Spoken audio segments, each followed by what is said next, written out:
व्यक्ती हे त्यांनी आपल्या जीवनामध्ये या देशाकरता खूप मोठं काम केलंय। PV नरसिंहराव साहेब असतील, चौधरी चरणसिंगजी असतील किंवा स्वामीनाथन असतील, यांचं देशाच्या विकासातलं योगदान हे प्रचंड मोठं आहे। अगदी स्वातंत्र्य संग्रामापासून तर देशाच्या पंतप्रधान पदापर्यंत हा जो काही प्रवास आहे हा देखील अतिशय प्रेरणादायी आहे।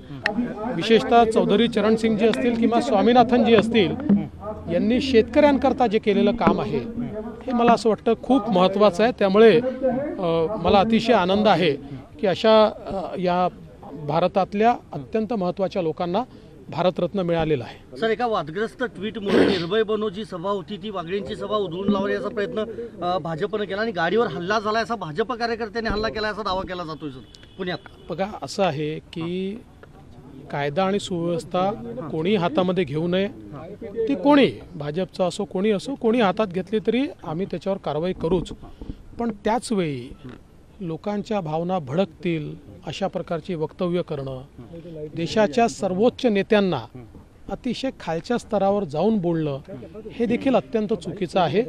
तथापि ते कितीही चुकीचे बोलले तरी देखील कायदा आणि सुव्यवस्था राखणं हे आमचं काम आहे, पोलिसांचं काम आहे, ते पोलीस चोख करते। कायदा आणि सुव्यवस्थेसाठी अमित शहा यांनी हस्तक्षेप करावा अशी मागणी शिवसेनेने केली आहे। राज्यातील प्रियांका चतुर्वेदींनी पत्र लिहिलेलं आहे। मला असं वाटतं की असं पत्र ज्यावेळी वाझे लादेन आहेत का अशा प्रकारचे वक्तव्य झाले त्यावेळी लिहायला पाहिजे होतं। ज्यावेळी अँटिलिया समोर बॉम्ब ठेवण्यात आला त्यावेळी लिहायला पाहिजे होतं। ज्यावेळी त्यांच्या सरकारचा गृहमंत्री हा 100 कोटी रुपयाची लाच मागितली म्हणून जेलमध्ये गेले त्यावेळी त्यांनी अशा प्रकारचं पत्र लिहायला पाहिजे होतं। त्यामुळे मला असं वाटतं की राजकीय चाललेलं आहे आणि अतिशय फ्रस्ट्रेटेड अशा प्रकारचं सगळं मला विरोधी पक्ष दिसतो आहे, निराश विरोधी पक्ष दिसतोय, त्यामुळे ते अशा प्रकारच्या मागण्या करतीलच।